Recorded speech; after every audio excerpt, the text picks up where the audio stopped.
नमस्कार, DV news में आपका स्वागत है। चलिए तो बात कर लेते हैं कश्मीर की। पाकिस्तान के कब्जे वाले कश्मीर के भारत में विलय का समय आ गया है। मोदी सरकार का अगला लक्ष्य कश्मीर का एकीकरण है। गृह मंत्री अमित शाह ने संसद में कहा है कि पाक अधिकृत कश्मीर की 24 सीटों को आरक्षित रखा गया है, क्योंकि हम अभी भी ये मानते हैं कि जिसको जो बोलना है वो बोले। सदन में बोला हुआ शब्द इतिहास बनता है। आज फिर से कहना चाहता हूँ कि पाक अधिकृत कश्मीर भारत का है, हमारा है और हमसे कोई नहीं छीन सकता। अमित शाह का यह बयान इस बात का प्रमाण है कि भारत सरकार पीओके को वापस लेने के लिए अटल है, अजीग है। पीओके सिर्फ जमीन का एक टुकड़ा नहीं जिसे पाकिस्तान ने दगाबाजी से हथिया लिया था, बल्कि पीओके में भारत के प्राण है। पीओके को वापस लेना भारत के लिए प्रतिष्ठा का प्रश्न नहीं, बल्कि पीओके भारत का अभिन्न अंग है। संसद से गृह मंत्री अमित शाह ने न सिर्फ एक सवाल का जवाब दिया, बल्कि जम्मू कश्मीर का कायाकल्प करने के लिए अहम बिल भी पेश किया। अमित शाह ने राज्यसभा में जम्मू कश्मीर पुनर्गठन अधिनियम बिल पेश किया, जिसे लोकसभा में पहले ही पारित किया जा चुका है। इस विधेयक के तहत जम्मू कश्मीर में कुल सीटें बढ़कर 119 हो जाएंगी, जिसमें पाकिस्तान के कब्जे वाले कश्मीर की 24 सीटें भी शामिल हैं जो खाली रहेंगी। इसके साथ ही अमित शाह ने कांग्रेस पर भी सवाल उठाते हुए कह दिया कि आखिर 370 को सिर्फ कश्मीर में ही क्यों लागू किया गया था और किसी जगह क्यों नहीं। अमित शाह ने कहा कि शेख अब्दुल्ला को विशेष स्थान देने का आग्रह था, इस कारण विलय देर हुआ, इस कारण पाकिस्तान को आक्रमण करने का मौका मिला। मैं आज ये पूछना चाहता हूँ कि इतने सारे राज्यों का विलय हो गया, कहीं पर 370 क्यों नहीं है? ना जोधपुर में है, ना जूनागढ़ में, ना हैदराबाद में है, ना लक्षद्वीप में, क्यों 370 नहीं है?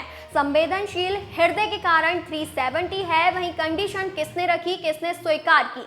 इतिहास जवाब मांगता है, देश की जनता जवाब मांगती है। जवाब देना पड़ेगा, भाग नहीं सकते हैं इतिहास से। ये वही पीओके है जिसे लेकर देश की संसद से लेकर यूएन तक भारत शपथ ले चुका है।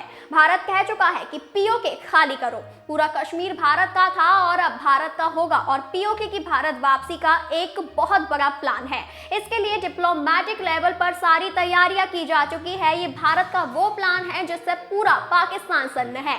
इसीलिए 370 को लेकर भारत की सर्वोच्च अदालत के फैसले के बाद पाकिस्तान तिलमिलाया हुआ है। पाकिस्तान की अर्थव्यवस्था स्ट्रेचर पर है और पाकिस्तान सरकार व्हीलचेयर पर, लेकिन अभी भी वो वास नहीं आ रहा है। पाकिस्तान के कार्यवाहक विदेश मंत्री जलील अब्बास जिलानी को सुप्रीम कोर्ट के फैसले से जबरदस्त मिर्ची लगी है। जिलानी ने कहा है कि अंतर्राष्ट्रीय कानून भारत की 5 अगस्त 2019 की एक तरफा और अवैध कार्यवाहियों को मान्यता नहीं देता है। भारतीय सर्वोच्च न्यायालय के फैसले का कोई मूल्य नहीं है।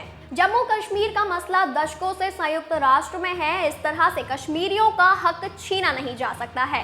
पाकिस्तान के कार्यवाहक विदेश मंत्री के अलावा पाकिस्तान के 2 पूर्व विदेश मंत्री भी तिलमिला गए हैं, यानी पाकिस्तान की छटपटाहट साफ समझी जा सकती है। ये वही मुल्क है जो इतना बदनाम हो चुका है कि कहीं भी आतंकी घटना हो तो उसके तार सीधे पाकिस्तान से जुड़ते हैं, लेकिन भारत ने पाकिस्तान को उसके हाल पर छोड़ दिया है।